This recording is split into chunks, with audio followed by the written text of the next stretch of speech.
Welcome to another edition of Believe in Giants. Bob Papa, two-time Super Bowl champion, Carl Banks. So, Carl, phase 2 of the offseason program is kind of in the books. This is when the offensive guys and defensive guys cannot go together. They can't have pads on. So they kind of just work against air. They work against upside-down garbage cans. But there's a team-building thing that comes with all this to kind of get guys on the field, in the cafeteria together, in the gym together. This is the team building as is constituted in 2023 in the National Football League, and the Giants seem to be having a pretty good turnout here so far. Yeah, and I think when you look at how they're going about this, so there's the player-to-player camaraderie, that team building exercise, being in the weight room with each other, encouraging everybody to lift more, run harder, run faster, one more rep. And then there's the interaction with the coaching staff. And I think what Brian Daboll is doing, and I'm sure a lot of other teams are doing it, but just the ability to connect with players through different events. If it's bowling, if it's escape room, the escape room deal was, I just read about that, may have been the most brilliant exercise you could have, because that is all about depending on one another in these escape rooms. Everybody's got to make a contribution, right, in order for you to get out of that room. If you go with a date, it's critical thinking, right, and it's fun. So just some of those things that they're doing is just continues to solidify his status as a guy that players want to play for, a guy that players enjoy playing for and love being coached by. Yeah, they have the basketball shooting, rope pulling. They have all kinds of things that they're doing. One guy that's not involved in any of this, obviously, is Saquon Barkley, because he has not signed his tender, nor should he sign his tender at this point. They're hoping to get some kind of long-term deal done before July 17th, or else it's sign your franchise tag, come in, and then you have this whole disjointed thing. I think we also have to understand that there is communication between players and people within the organization and the player. It's kind of not like the old days. Wait a minute, you mean to tell me that they actually talked to each other during this period?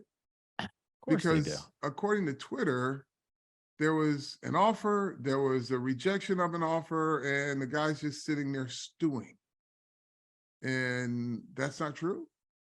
Well, sources close to somebody that is not related to the organization of Barkley keeps putting these things out there as if there's no communication, where I don't know, Bob. I think, there's a stalemate and Barkley's dug in and there's no communication, and that's that.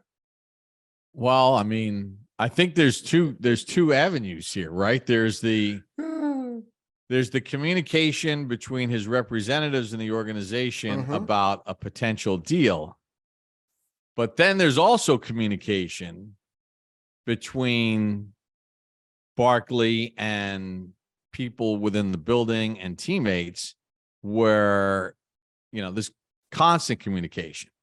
Sure. In the fact that, just wanting to make sure that, just because you're not here, you're not being thought of, because they could give you the whole line of, hey, we got, the old Parcells line, like, we can only go with who's here, right? You can't help us in the training room. You're either here or you're not here. It's a little different in 2023. There's this thing called FaceTime. Yeah. And there's this ability for constant dialogue and reassurance between both sides and communication that exists behind the scenes. So let's not discount that. It's not like he's sitting in a dark room somewhere, isolated, never hearing from anybody.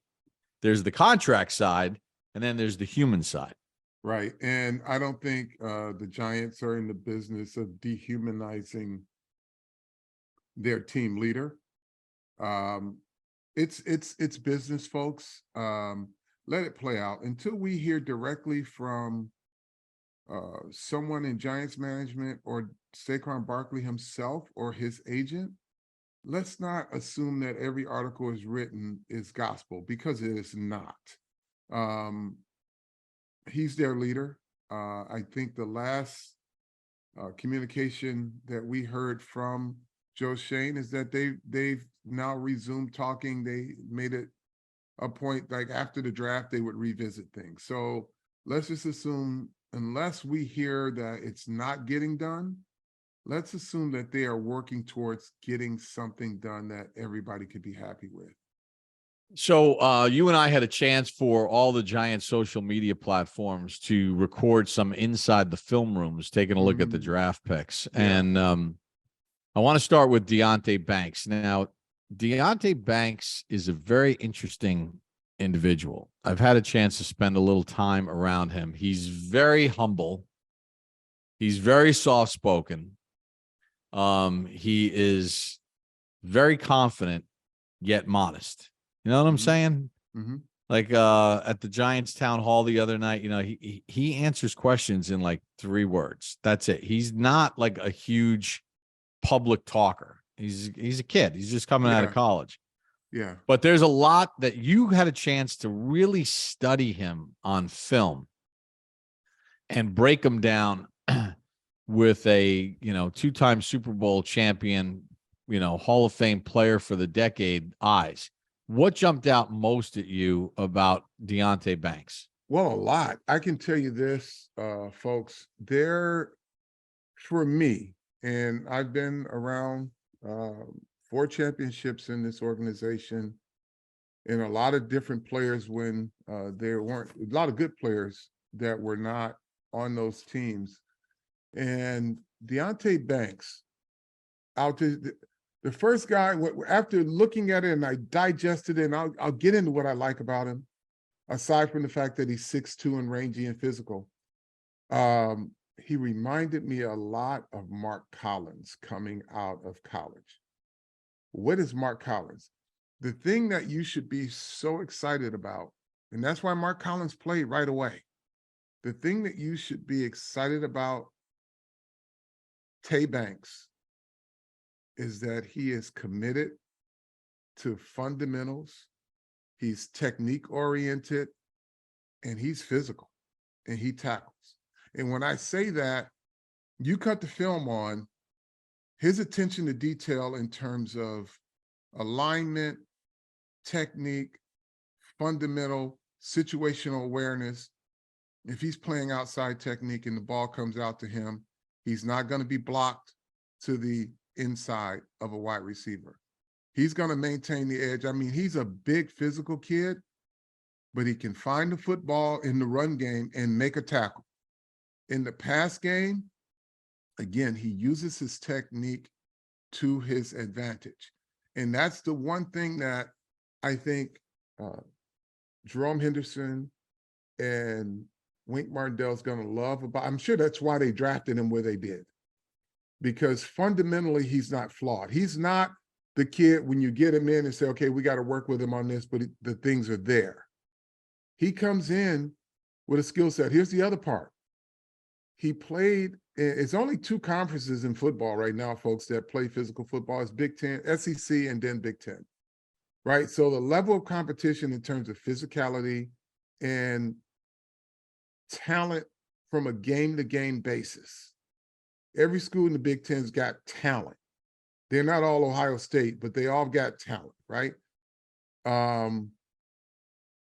He is that kid who, when you see him line up, he'll get the call in the huddle, and you'll see him line up, and the coaches will be like, wow, he knows what he's doing.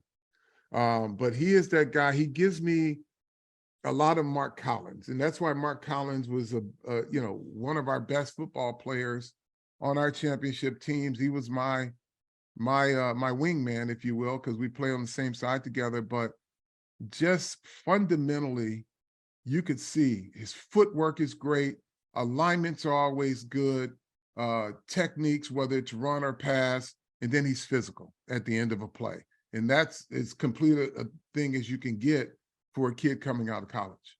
Yeah, one of the plays that we illustrated, which it speaks to his strength, and you pointed it out to me, but, he's covering a guy on a go route, and, he's using his physicality as he's running down the field to squeeze the guy closer and closer to the sideline, as the receiver was trying to use his physicality as he's coming up the field to keep enough width between himself and the sideline to make a play on the ball. And Banks does a really good job while in full stride of using his strength to keep that guy pinned against the sideline, where it's almost impossible to make a catch outside of Justin Jefferson going up one-handed and making some ridiculous and chances play. are he wouldn't come down in bounds. And when you see this, folks that are inside the film, I'm not sure where we're going to put it up, but it starts with his alignment. He never puts himself at a disadvantage. When he sees the wide receiver on the outside edge of the numbers, he's playing inside technique. All he has to do is turn and run, and then just starts squeezing. He did not let the receiver get ahead of him to try to catch up. He played it as perfect as he can get. And as they're going stride for stride, he just widens his stride and the receiver gets pushed. He's only 2 yards between the receiver and the sideline anyway, and he scrolls that down to like a yard. And by the time the ball was in the air, if the ball was going to be thrown in bounds, it was Tay Banks's to have, and he made the interception. So that is what you should really be excited about with this kid, because he comes in with a skill set that's pro ready, but he's going to be fun to coach because he has so many things that he knows how to do at a pro level already.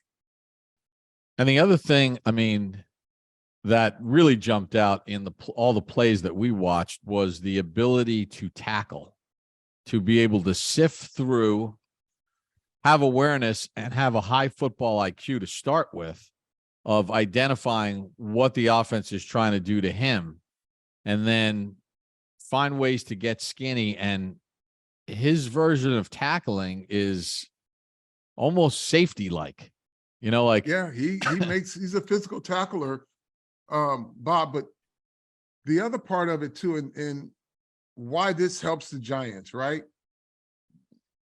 Because when we looked at the Minnesota game and we looked at Philadelphia, all 3 games and more games in the season, the one thing you notice, Giants defensive backs could not get off of blocks of wide receivers.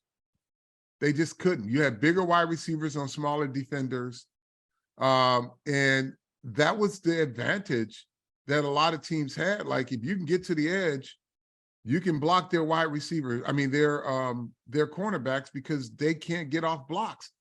You got physicality with this kid. So I wouldn't be shocked if he's out there early in this season and may end up being a week 1 guy who plays a lot. I just want to keep it on the defensive side of the ball, because I know you did a breakdown on the 6th round pick, Trey Hawkins, who the Giants selected. And look, he played at Old Dominion, so he's playing at, a different level of competition. He was taken in the 6th round. You're not necessarily expecting the guy to come in to be a starter, but there are certain things that you saw in him physically, watching him on tape, that get you excited about him having a role on this football team within the framework of this defense. A supportive role, but a role nonetheless that's important. That role could increase, but for point of reference, Giants fans, imagine Corey Webster in a lesser program than LSU. He's got great physical skills, 6'3". He's about 210 too, runs like the wind. He reminds me, just I say as a point of reference, he reminds me of Corey Webster in his athleticism. He is not as refined as Webster coming out. Webster played at LSU, and he had a lot of things. But this kid, Trey Hawkins, I'm going to tell you what they like about him. Because he came out of OD, but OD did a lot of blitzing. So he has a sense of timing, right? He can blitz. He's long. He can impact the quarterback. He's not a small corner rushing the pass and the quarterback can see right over him. He's long. I mean, when he puts his hands up there, he blocks out the sun for some of these quarterbacks. But he's long, he's fast, right? He also understands blitz concepts, meaning if they're blitzing someone, he knows how long he has to cover, right? And you could see in some instances when I was looking at film of him knowing, okay, this ball's going to come out. I got to make sure I cover this guy for this far. So these are things that he comes into this defense with that Wink Martindale and staff can work with, because he's a guy you're going to use a lot in blitzing, but he can also cover. He's long. And if you're blitzing and you give a guy the one assignment, right? It says ball's coming out. This is the route you got to anticipate. He can do that. He will be the guy that is going to be a work in progress, but the operative word in progress, because he's going to play, because he's athletic, he's long, he understands blitz concepts, because they did it at Old Dominion. And so they're going to use him in blitzes. They're going to use him to cover some too. He will, but he's going to have to, his biggest challenge right now at the NFL level is refining his coverage skills, his technique. He understands, but he just out physicaled a lot of guys at ODU, which you can't do, right? He'll have to refine that, but he's not devoid of the ability to do it. He's not going to be the guy where coach says, boy, I wish he had a little better feet. I wish he was a little faster, man. We could use him more. He has all of that. They just got to coach that. They got to coach it. He's got to, so. And they got a great defensive backs coach. Jerome Henderson, yeah, he's as good as they come. But that's what they like about him. So imagine Corey Webster, or raw Corey Webster, in terms of his athleticism and his physicality. I think, it's going to be interesting to see, who wins the job next to Okereke. They certainly have bolstered the interior, which means that when Dexter has to come off the field for a blow, when Leonard Williams has to come off the field for a blow, I mean, listen, internally, by their own admission last year, because they were so salary cap struck, there were players that they wanted to bring in during the course of the season, veteran guys that they simply could not afford.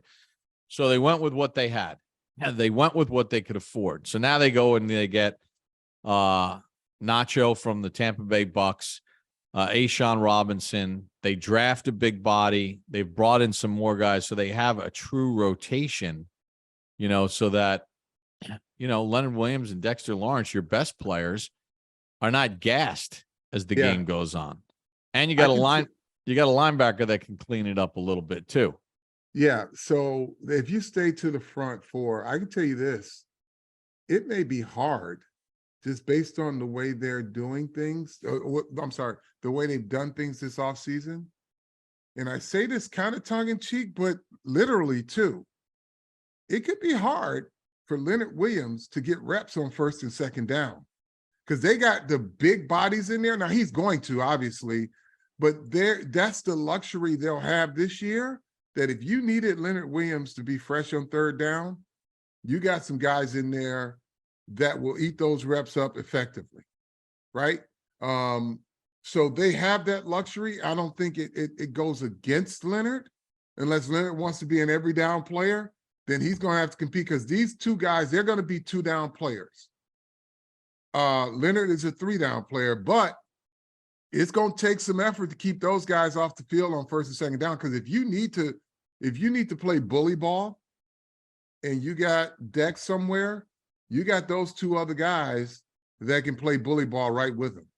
And then here's the other thing too. Leonard Williams can move out to defensive end if he needs to. They can, I mean, the Wizard can configure some things to get him in some favorable positions. So if they go 3-4 and they move him to a defensive end, they'll still be great. Right. And that's the thing. I mean, teams don't just play a 3-4 or a 4-3. Depending on snap, opponent, game plan, could be in a 4-man front most of the time, even though the depth chart that the PR department hands out at the beginning of the week in the media notes lists you as a 3-4. I mean, that's the way the game has evolved. And, I was talking with Mike Kafka, the offensive coordinator, the other day, taping an In the Huddle Giants podcast. One of the things that, how the league is always evolving, Carl. Mm-hmm. And one of the things that I noticed last year was you had more teams rushing for between 185 and 225 yards a game. And to me, as the league over the last 10 years has exploded into a passing league, and teams have drafted speedier, undersized linebackers and pass rushers to get up the field and get pressure on the quarterback, I think one of the natural adjustments we saw last year is, okay, you know what? They're showing a light box. We're going to be balanced enough where we're going to run against that light box and we're going to put up numbers. And there were teams, I was charting it. Like, it felt like every weekend there was at least 5 or 6 teams that ran for between 185 and 220 yards as a team, which is, quite a jump from we've seen over the past decade. And, 90% of those teams won the games. The teams weren't running for 210 and losing. So I think that's a subtle shift that we're seeing in the National Football League a little bit, point, counterpoint. So I think that's why you need to have versatile players on the defensive side of the ball that are sturdy enough to hold up against the run, but could also get upfield if the team's throwing on you. Sure. And that's, I've looked at this for years because everybody drafts according to what's trending, right? So everybody sees the Philadelphia Eagles and the Kansas City Chiefs and the Joe Burrow-led Bengals, and you say, boy, they spread it out and they move the ball a lot, right? Well, what they do, they put competent players on the outside, but they've got an offensive line that's versatile enough to pass and run block, which means you put a back there, you're going to have defensively, you're going to have to be able to cover the entire field, but you got to be physical enough on your interior to stop the run. And most defenses are now built to rush the passer, built to blitz, and they're not stout enough to hold up against the run. And the Giants proved that it was not by design, but by personnel and talent. They just didn't have guys that could hold up at the second level of the defense. So, I think having Okereke, having a guy like Dorian Beavers back. Dorian Beavers is a big kid, long rangey, can play both run and pass. That's what you need, especially when now that you've added some more talent on the outside of your defense with Deontay Banks. Whenever they get him in there, they got versatility and flexibility when you have a guy like Trey Hawkins who complements the rest of the guys that are out there. So, having some size on the field will definitely counteract some of the things that teams will look at you. And it used to be in the past game when they would go check with me, they find a weak link at defensive back, and then they call that. Now they look at the box, they can find a weak link. It's a run pass option league right now. Anyway, they can look at it and say, okay, if I'm passing, it's going to you, but if I'm running, we're running this play right here because they have a light box in there. I'm really excited this year for training camp for the one. I mean, let's face it, the teams, unlike when you played and even, into the 2000s, there's much less live that goes into training camp practices than there used to be. Once 2011 and the lockout and the new CBA and no two-a-days, and everything it's much more controlled. But, the one-on-ones are the one-on-ones. I mean, that's mano a mano. And I'm very excited to watch these defensive tackle ends working against the Giants' interior offensive linemen and one-on-ones. I'm excited to see how the rookie center is going to hold up. I'm excited to see these defensive linemen going against the Giants' offensive linemen. And then with Deontay Banks there and with Jalen Hyatt there and with Paris Campbell there and, the additions that the Giants made at the wide receiver position, I'm really excited to watch the one-on-ones between the corners and the wide receivers this year. Yeah, that could truly be a iron sharpens iron type deal. Paris Campbell, blazing speed, obviously. Jalen Hyatt, that's the one thing they say he does well is run fast. And he's got great hands. But I love the fact, personally, that everyone's talking about the new acquisitions of Campbell, Hyatt, and the most competitive wide receiver in the room who will be heard from will be Slayton. Darius Slayton is the most competitive guy. When it comes to those receivers, if you tell him somebody's faster than him, he's going to make, he's just that guy. So he's going to be fun. It's going to be a fun wide receiver group. And they have a lot of flexibility in the room. But in terms of getting the other side of the football better and being able to simulate your biggest threats in the division, be it the Dallas Cowboys with CeeDee Lamb or the three wide receivers, or basically, the three wide receivers in Philadelphia, you can simulate that in practice and you can get real-time speed because they have the type of receivers that this defensive backfield will have to face, and they will give them real-time, real speed reenactments, right? And then these wide receivers, and I love, and I said it on Twitter, the offensive play callers, Brian Dable and his staff, Mike Kafka and company, they were very creative with very limited talent. And what they've accomplished in this draft and in free agency, and even returning players, I said that if healthy, they'll have more packages than UPS and FedEx together. They'll put some packages on the field that will drive, defenses crazy, because we just named 4 wide receivers, and we have not even talked about their last year's top wide receiver, Wan'Dale Robinson. Yeah, Wan'Dale Robinson is coming back, and he was a big contributor for them. So they've got a lot to work with. Sterling Shepard will be back. He's a competitive kid. He's not costing them a lot of money. He's going to be on the roster. He gives them leadership, but he also gives them production. So it's a lot. They got, I'm just telling you, these guys, this head coach and coordinator, you could see they'll have more packages than UPS. I'm telling you right now. They can, and then Darren Waller, FYI, right? They can put you in a lot of different looks, and they'll put you in conflict if you're a defensive coordinator, because they got a lot.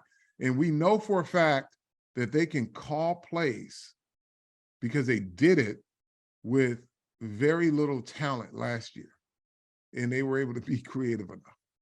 Yeah, and then you have Waller and Bellinger on the field at the same time. There was a lot to like about what Bellinger did last year. The other thing about Waller, just in wrapping up about the roster, look, the matchups in training camp, the one-on-ones, look, we're all looking forward to watching McKinney and Waller go at each other. But I have complete confidence in Xavier McKinney, despite the accident that he had last year and then trying to get back, whereas this season, knock on wood, he's completely healthy. Yeah. But they're going to get a great feel read for whoever the safety is opposite Xavier McKinney by the reps those guys are going to get with the competition they're going to get in training camp with Waller and Bellinger tight end and how they handle those guys. So they're going to have great competition to make a decision as to who's the other starting safety is going to be. Yeah, they will have good competition, and they're going to be better as a result of this. Your quarterback's going to be better because he's going to be challenged by better talent in practice, right? So he's going to have to be better. He's going to be challenged by better talent at the wide receiver position. So his timing, rhythm, and pacing of his passes are all going to change from last year. And that's why those guys got together and they went and worked out together this offseason. But these are the things that you should be excited about. No, by the way, that guy, 26 Saquon Barkley, he can catch pretty well too. So, I mean, there's just so much. And then it all comes back to, okay, well, can they block it? And how can you block it? How can you get there? Well, if you can run the football, you'll be able to pass block in this league. Because, again, like you said, the trend is a lot of yardage rushing. And if you got somebody that will be a legitimate threat to your defense running the football, then you've got to commit to stopping it.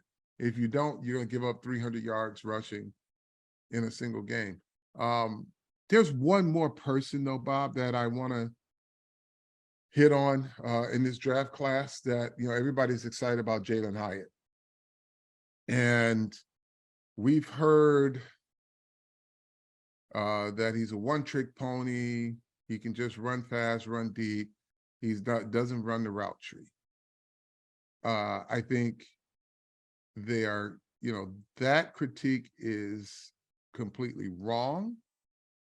But it has some validity to it in that the kid has never had to do that, right? I've seen him run routes, right? And to say that he can is just stupid because he's a wide receiver. But he's never had to use that because he just ran by people in college. And you can't project what he'll be based on what he was needed to do in college, right? So if you haven't seen him do it, don't mean he can't. He's a freaking SEC wide receiver. Of course he can, right? But what he will have to do is increase his, I don't know, I want to say this and not be offensive to him because it's not meant to be offensive. But he's got to increase his football IQ as it relates to using that speed to his advantage on all of his other routes, right? So what he has to his advantage right now is guys in the room like Paris Campbell, Darius Slayton, and Darren Waller, and Sterling Shepard. All guys that can run routes differently, right? But the one thing that he has, he can set everything up off of his speed. But when you do that, and you'll see this on the Inside the Film Room, if you got a guy who can respect your speed and you have to run an 8-yard comeback because it's 3rd and 7 and you want to catch the ball at 8, you can't run a 7-yard comeback with your comeback at your speed, knowing that the defensive back's going to give you a ton of cushion, and you come back short of the line, short of the yard to gain. It's going to be unacceptable at this level, given your talent base, right? Because you can push a wide receiver. You can push a defensive back to give you whatever cushion you want because you got the speed that they have to respect. So when I say your football IQ or your wide receiver IQ, I'm just talking about the things that you can use to your advantage based on what you have right now walking through the door.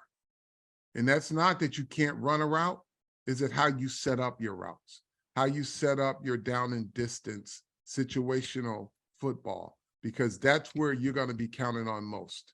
When a guy's got to defend against something deep or a deep crossing route, can you run a bang 8, right? Can you make a guy think you're running an over route and all of a sudden hit it back to the corner? setting those things up is going to be his next challenge. Yeah, and that's the natural progression for all rookies that come into the NFL because the NFL is much more precise. The windows open and close faster. Everything is done at a higher level because everybody that you're playing against has made it through the funnel to actually get to the NFL. Yeah. And there are weeks that you play in college football where you're playing against guys who were 5-star recruits and whatever, but they're never getting to the NFL. Their journey ended in college. Now you're playing against people who are the few greatest football players on the planet.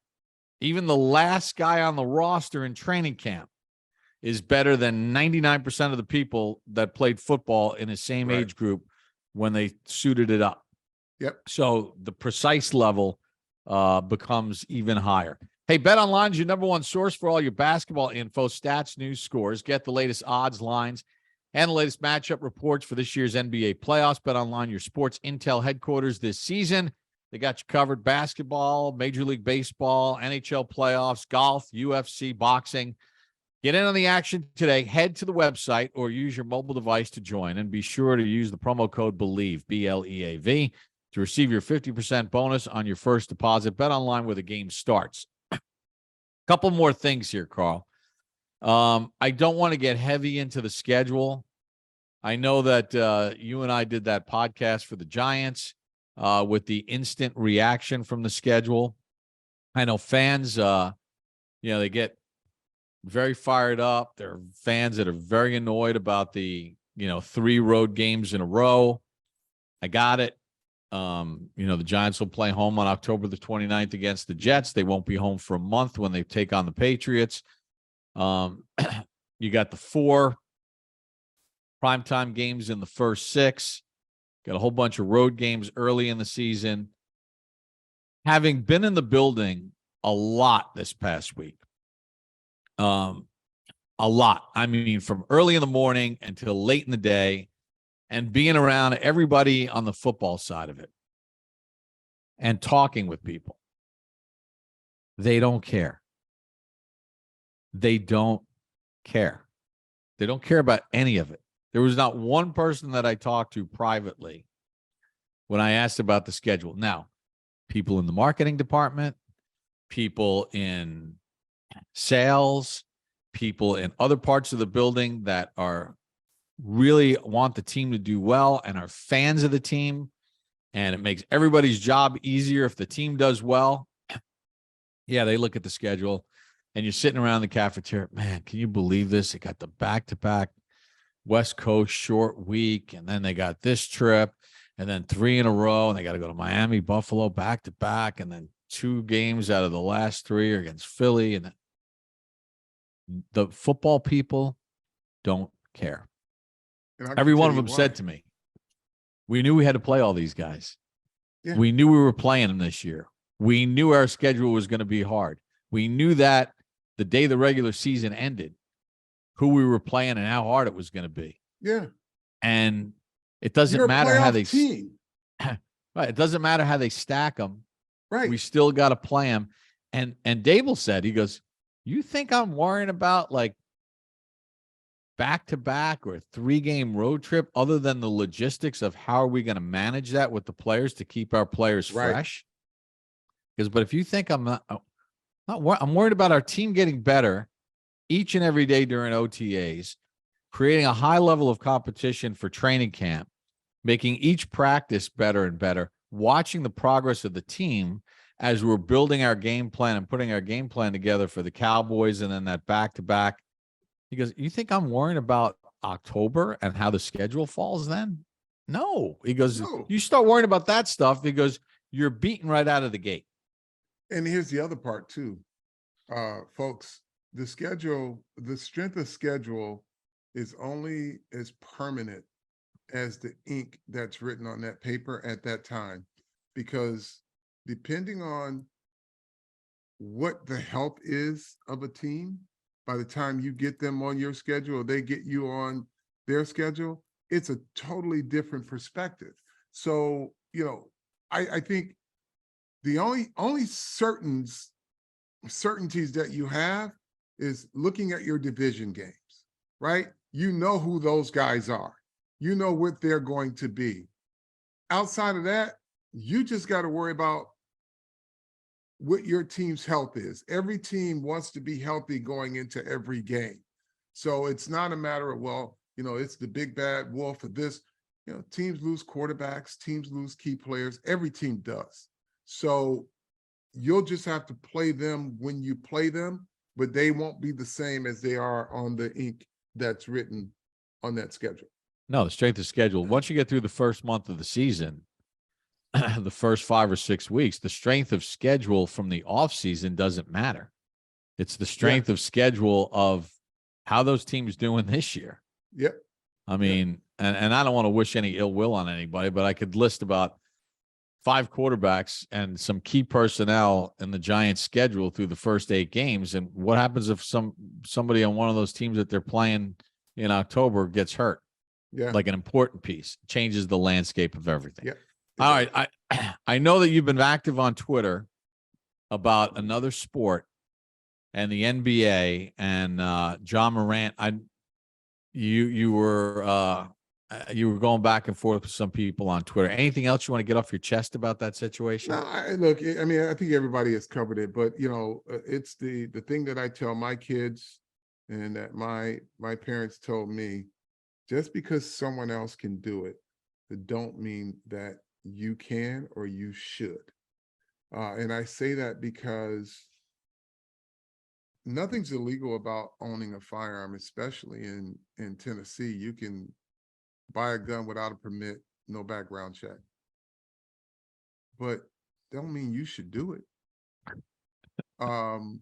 There's a reason why you make the money you make, and the people that do those things make the money they make. Now, if you want to go do what they do, then forfeit everything you've worked hard for and go do that. But you ain't gonna have it both ways, especially when you're in the branding business. When brands invest in you, when the NBA is protecting its image, and by the way, protecting your image too, because they want to promote you. But if it's fine. If you want to go do that, my father would say, if you want to go do that, you can go live somewhere else, right? So you can find another occupation, because just because it's legal, don't make it something you should do, right?